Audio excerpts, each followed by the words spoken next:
उन दलाल मीडिया के गोदी मीडिया के चाटुकार पत्रकार नरेंद्र मोदी जी के पैसों पर पलने वाली देश की भारतीय मीडिया को मैं सीधा पूछना चाहता हूं, हिजाब पहन के मत जाइए। हेलो गाइस, आज की वीडियो में देखने वाले हैं मोहित शर्मा ने हिजाब को लेकर कही बहुत बड़ी बात। गोदी मीडिया को मोहित शर्मा ने पूरा एक्सपोज कर डाला। चलिए देखते हैं, ये एक हिंदू होते हुए भी मुसलमानों को करते हैं फुल सपोर्ट। आखिर ऐसा क्यों? चलिए देखते हैं इस वीडियो में। ओरिजिनल वीडियो लिंक डिस्क्रिप्शन में। अगर आप हमारे चैनल पर पहली बार आए हैं तो चैनल को जरूर सब्सक्राइब करें, वीडियो लाइक करें, वीडियो को ज़्यादा से ज़्यादा शेयर करें। चलिए अब वीडियो शुरू करते हैं।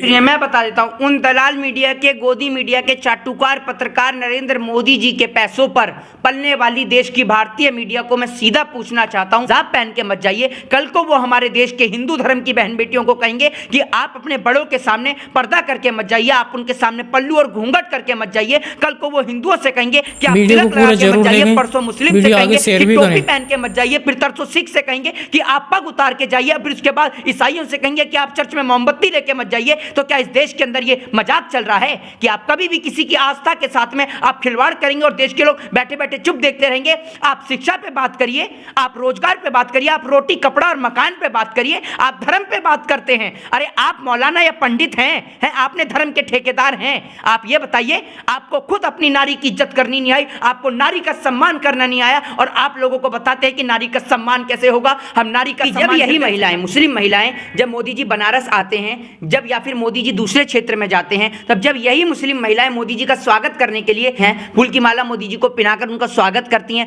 तब तो बीजेपी के नेता बड़े खुश होते हैं। जब ये महिलाएं, जब 3 तलाक का मुद्दा होता है और मेन स्ट्रीम मीडिया इनको दिखाती है, महिलाओं को बुर्खा पहना करके मुस्लिम महिलाएं बोलती हैं, तब तो इस देश में पत्रकार कोई सवाल खड़ा नहीं करता। रूबिका लियाकत की बात कर रही हैं। इस देश के अंदर कभी चले जाइए लखनऊ, कभी चले जाइए हैदराबाद, इस देश के अंदर ऐसी बहन बेटियां हैं जो एसिड से जल गईं। वो बेटियां एसिड से चल गई और वो रेस्टोरेंट चलाती हैं। एबीपी न्यूज़ हो, न्यूज़ 18 हो, चाहे जी न्यूज़ हो, ओपन चैलेंज करता हूं, एसिड में जली हुई कितनी लड़कियों के लिए इन्होंने लाइव टेलीकास्ट किया? बताइए, उन लड़कियों के लिए कभी बोलते हैं? अगर लड़की अपना चेहरा दुबकाकर चले तो इनको तकलीफ है। भारतीय जनता पार्टी के बाप का भगवा गमछा है ये, है ये भगवा गमछा गौतम बुद्ध का है, ये भगवा रंग संभाजी महाराज का है, ये भगवा रंग गौतम बुद्ध का है, ये भगवा रंग हमारे देश की पार्टी शिवसेना का है। भारतीय जनता पार्टी का कहां से हो गया? भारतीय जनता पार्टी का नाम लिखा हुआ दिख रहा है आपको इस पे, और आप पत्रकार इस तरीके की बात क्या कह सकते हैं? इस देश में जब जब तिलक अनाथ हुआ है, उसको बचाने के लिए टोपी उसके साथ आई है, और ये तिलक और टोपी का संबंध ना कोई इस देश में कभी तोड़ पाया था और ना कभी तोड़ पाएगा। और जो लोग बात करते थे ना, हम कहते हैं कि इस देश में दोबारा राम और रहीम का राज्य आएगा, जिसमें महिला भी सुरक्षित होंगी, जिसके अंदर इस देश की बहन बेटियां सुरक्षित होंगी, और राम और रहीम के राज्य में ना कोई परेशान था और ना कभी परेशान होगा। तो मैं कहता हूं भगवा रंग पहन के कि इस देश में दोबारा राम और रहीम का राज आएगा, और इस देश में एक बार फिर अंग्रेजों की नाजायज औलादों को इस देश को छोड़ के भागना पड़ेगा।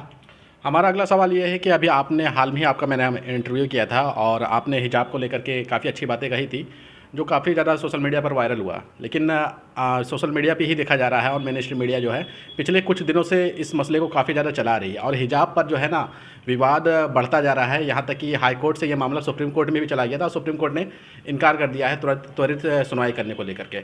इस घटनाक्रम को आप कैसे देख रहे हैं? इसके पीछे की राजनीति क्या है? आप एक बात मुझे बताइए पत्रकार, आप जो ये बात बोल रहे हैं, इस बात को आप मुझे यहाँ से स्पष्ट करिए कि जब यही महिलाएं, मुस्लिम महिलाएं, जब मोदी जी बनारस आते हैं, जब या फिर मोदी जी दूसरे क्षेत्र में जाते हैं, तब जब यही मुस्लिम महिलाएं मोदी जी का स्वागत करने के लिए फूल की मालाएं पहनकर जाती हैं, फूल की माला मोदी जी को पिनाकर उनका स्वागत करती हैं, तब तो बीजेपी के नेता बड़े खुश होते हैं। जब ये महिलाएं, जब 3 तलाक का मुद्दा होता है और मेन स्ट्रीम मीडिया इनको दिखाती है, महिलाओं को बुर्खा पहना करके मुस्लिम महिलाएं बोलती हैं, तब तो इस देश में पत्रकार कोई सवाल खड़ा नहीं करता।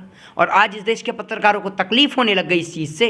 हाँ, पत्रकारों को तकलीफ नहीं है, जो दूसरा पक्ष है उसका तर्क ये है कि शैक्षणिक जो संस्थान है वहाँ पर बुर्खा पहन करके ही क्यों जाया जाए।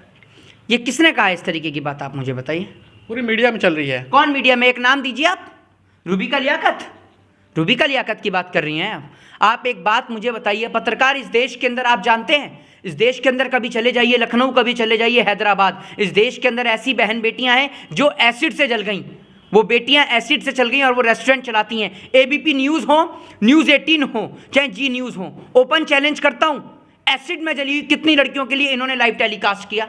बताइए, उन लड़कियों के लिए कभी बोलते हैं अगर लड़की अपना चेहरा दुबकाकर चले तो इनको तकलीफ है? और जब उस लड़की के चेहरे पर एसिड गिरता है, जब उस लड़की के चेहरे पर तेजाब गिरता है, तब इन जैसे पत्रकारों के मुंह से आवाज नहीं निकलती, क्योंकि ये पत्रकार दलाली में चूर हैं। हम खुलेआम कहते हैं आज आपको हिजाब से तकलीफ है, कल आपको हमारे तिलक से तकलीफ होगी, कल को आपको इस धर्म के अंदर टोपी से तकलीफ होगी, तो आपके कहने से थोड़ी पहनेंगे।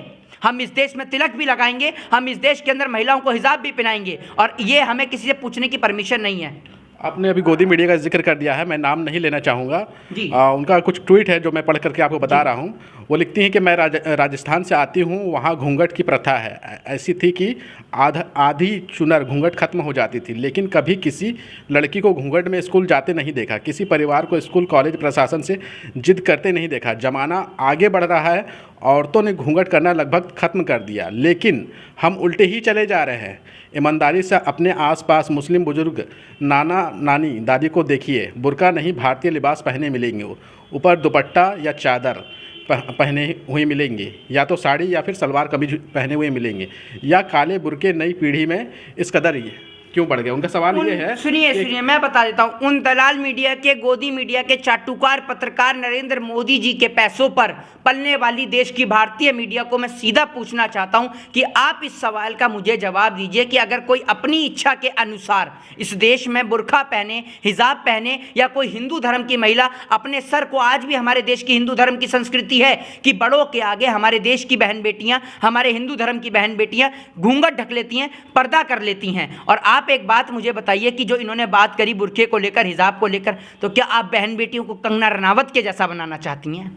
कि इस देश की बहन बेटियां, जैसे उत्तर प्रदेश के मुख्यमंत्री तो कह ही रहे हैं वो चुनाव जीतने के बाद कंगना रनावत की फिल्म देखेंगे, तो क्या बहन बेटियों को आप कंगना रनावत के जैसे वो महिला जो वहां पर उस तरीके के कंगना रनावत भी तो एक बहुत ही मशहूर अदाकारा है। अरे अदाकारा है तो कपड़े पहनने को लेकर, उनको लेकर तो रूबी का लियाकत ने नहीं कहा। क्या रूबी का लियाकत ये कहती हैं कि देश की बहन बेटियां जैसे वो फिल्मों में कपड़े पहनती हैं वैसे कपड़े पहने? जब वो भी घर से बाहर निकल के जाती हैं तो वो भी एक अच्छे तरीके के कपड़े पहन के जाती हैं, क्योंकि वो समाज में जा रही हैं। तो समाज में बहन बेटियां जा रही हैं, और वो लोग जिन्हों को अपने घर में शौक होगा ना नारियों के अंग प्रदर्शन करने का, वो लोग अपने घर की बहन बेटियों को पहनाएं। हमारे घर की बहन बेटियां अपनी मर्जी से अपने लिबास को ढक के चलती हैं, अपने शरीर को ढक के चलती हैं। और मैं आपको बता दूं कि घूंघट में हो या फिर हिजाब में, घूंघट में हो या हिजाब में, इस देश के अंदर औरतों को हमेशा से देवी माना गया है, और जो भी देवी की इज्जत उतारे हम उन्हें सरेआम मारते हैं, ये ध्यान रखिएगा। और जब बात इस देश में नारी के सम्मान की आती है ना पत्रकार,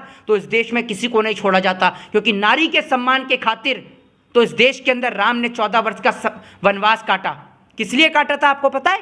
जब राम की ये बात करते हैं ना पत्रकार, मैं आज आपको उन राम के बारे में बता देता हूँ। राम ने महिला के सम्मान के खातिर 14 वर्ष का वनवास काटा। केकई के कहने पर राम ने महिला के सम्मान के खातिर सबरी के झूठे बेर खाए। राम ने महिला के सम्मान के खातिर किष्किंधा की रानी तारा को वहां की रानी बनाया, मंदोदरी को लंका की महारानी बनाया। अरे आप राम की बात करेंगे, अरे राम ने तो सदैव महिला का सम्मान किया है। राम ने कब महिला को अपमानित किया, और राम ने कब महिला के लिए इस तरीके की अभद्र बात का प्रयोग किया? जरा आप मुझे बताइए। और आज मैं आपको बता दूं, आज उन्हीं राम के नाम पर, आज उन्हीं राम के नाम के नारे लगाकर नारी का अनादर करने वाले, उनको संरक्षण देने वाले वास्तव में राम के नाम पर छल कर रहे हैं। और जो राम के नाम पर छल करता है ना, सौगंध हम ईश्वर की खाते हैं कि जब बात हमारे धरती की आती है, जब बात हमारे मुल्क की आएगी, जब बात हमारी देश की बहन बेटियों की आएगी। अरे आज जो आप ये बहन बेटियों की बात कर रहे हैं, आपको पता है इस देश के अंदर आप चले जाइए लखनऊ, आपकी आंख से आंसू टपक जाएंगे,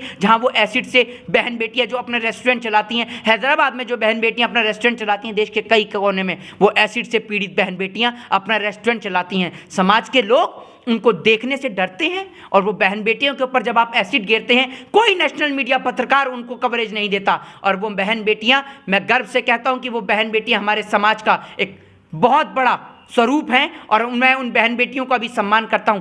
आज तक किसी पत्रकार ने आपने देखा कि एक दिन का कार्यक्रम उनके लिए चलाया हूं? बताइए आप मुझे, आपको शर्म नहीं आती कि उन बहन बेटियों के ऊपर जब एसिड और तेजाब गिरता है तब आपकी कवरेज नहीं मिलती इतने दिन की, और जितने दिन की कवरेज आज आप हिजाब को लेकर दे रहे हैं? 24 घंटे हिजाब का मकसद जानते हैं क्या है? हिजाब की आड़ में एक बार फिर देश की जनता को शिक्षा, स्वास्थ्य, बेरोजगारी और महंगाई से दूर रखा जा रहा है, और आप अगर मूलभूत सुविधाओं से लोगों को अलग करेंगे ना, तो आप पत्रकार इस बात का ध्यान रखिएगा, जनता आपको माफ़ नहीं करेगी। आपने हिजाब को लेकर के जो बातें कही हैं, जैसे आप कह रहे हैं कि मूलभूत सुविधाओं से ध्यान भटकाने के लिए किया जा रहा है, तो इसके पीछे राजनीति तो है ना, एक राजनीति तो शुरू हो गई है। अलग अलग राजनेता जो है, कोई पक्ष में इसके पक्ष में आकर के बोल रहा है और कोई इसके विरोध में उतर चुका है, तो राजनीति तो हो ही रही है, जमीनी मुद्दे तो गायब हो गए।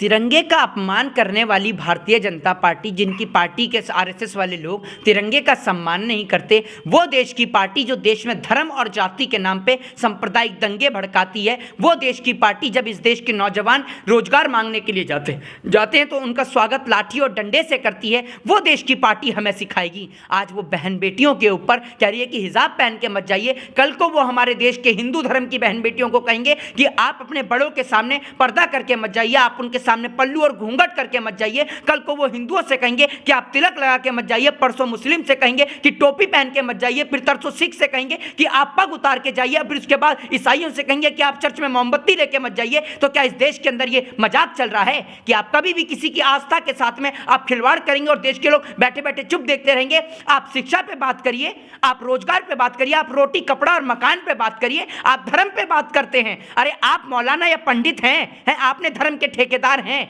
आप ये बताइए, आपको खुद अपनी नारी की इज्जत करनी नहीं आई, आपको नारी का सम्मान करना नहीं आया, और आप लोगों को बताते हैं कि नारी का सम्मान कैसे होगा। हम नारी का सम्मान हृदय से करते हैं, और कोई भी अगर नारी के सम्मान को ठेस पहुंचाएगा तो आप ये ध्यान रखिएगा, हम भगवान परशुराम के वंशज हैं। पहले हम प्यार से बात करते हैं, और अगर कोई इस देश के अंदर नारी की भावना को ठेस पहुंचाएगा तो आप ध्यान रखिएगा, हम सत्य और अहिंसा को मानने वाले हैं और भगवान परशुराम को मानने वाले भी हैं। ये ध्यान रखिएगा, इस देश के अंदर कोई बेटी दलित की बेटी नहीं है, इस देश के अंदर कोई बेटी जाट की नहीं है, कोई बेटी गुजर की नहीं है, कोई बेटी मुसलमान की नहीं है, सारी बेटी हिंदुस्तान की हैं। और चाहे बेटी मौलाना की हो, चाहे बेटी पंडित की हो, बेटी बेटी होती है, और किसी भी की भी इज्जत और आबरू के साथ खिलवाड़ होगा तो पत्रकार हम इस देश के अंदर चुप नहीं रहेंगे, क्योंकि हम मर्द हैं, और जो लोग चुप बैठते हैं वो लोग नामर्द हैं। इस देश में बोलते वही हैं जो जिंदा होते हैं, मुर्दे कभी बोला नहीं करते, और अगर जिंदे हैं तो बोलिए। हम कहते हैं कि आप सत्य और अहिंसा का साथ लीजिए, आप दंगे और फसाद ना फैलाकर आप बिल्कुल कोर्ट और कानून के दायरे में रहकर बात करिए। लेकिन आप इस तरीके की अगर बात करेंगे, आप बहन के कपड़ों के ऊपर बात करेंगे, तो आपको क्या लगता है पत्रकार हम इस देश के नौजवान होने के नाते चुप रहेंगे? आज तो मैं कहता हूं कि अगर मैं नहीं बोलता, और मेरे को आज तकलीफ है अपने ऊपर कि मैं आज बोल रहा हूं, मैं कुछ नहीं कर सकता। आज अगर मैं जुडिशरी के अंदर होता, मेरी वकालत पूरी होती, तो मैं पिटीशन फाइल करता कोर्ट के अंदर, और मैं ये लिखता, और अभी भी मैं पिटीशन फाइल करूंगा कि क्या देश अब इन्हीं कारण के लिए बचा हुआ है कि देश में सांप्रदायिक हिंसा हो, देश में जातिवाद और धर्म के नाम पर दंगे हो? क्या देश में अब और कोई मुद्दा नहीं बचा?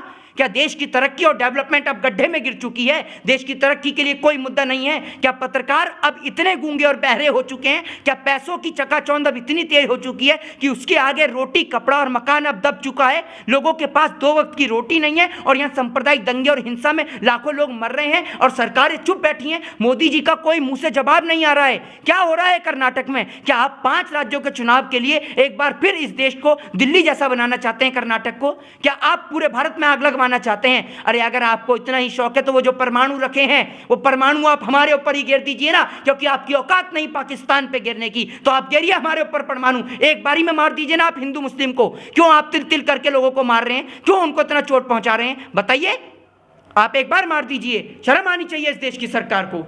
चलिए वीडियो यहीं पर ख़त्म करते हैं। अगर आप भी ऐसी वीडियो देखना पसंद करते हैं तो हमारे चैनल को जरूर सब्सक्राइब करें, वीडियो लाइक करें, वीडियो को ज़्यादा से ज़्यादा शेयर करें। थैंक्स फॉर वॉचिंग, और अपनी राय कमेंट में ज़रूर दें।